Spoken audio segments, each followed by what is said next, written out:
Gịnị ka ị chọrọ ọgụ? Gosi m ihu gị. Ọmụ ahịa dị n'ọhịa na-agwọ ndị nọ n'ụlọ. Asị na ife agụ ji bụrụ ire bịa na mkpọ.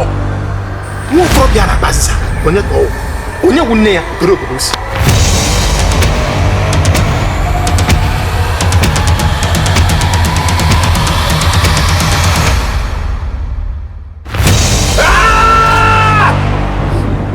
Enwe onye na-eyi ime m. Ma n'ezie anya ọfụma ya fezọ gị. N'eziokwu asị na iburu oke oyi m agago m egosi gị ihe ọkụ ji ntị oke eme.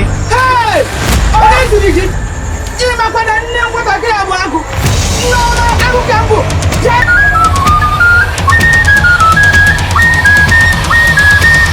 ọma wee meni ka ụwa azụrụ ala ndị ama abụ.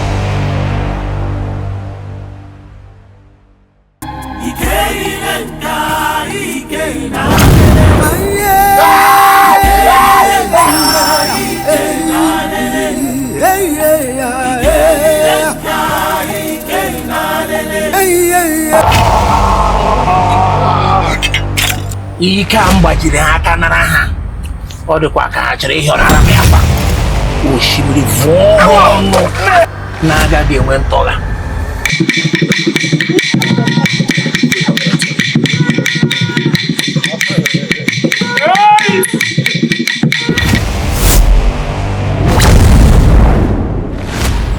Ọ bụ eziokwu na ị mara mma nwoke. Nwa bụ isi ọma. Achọghị gị.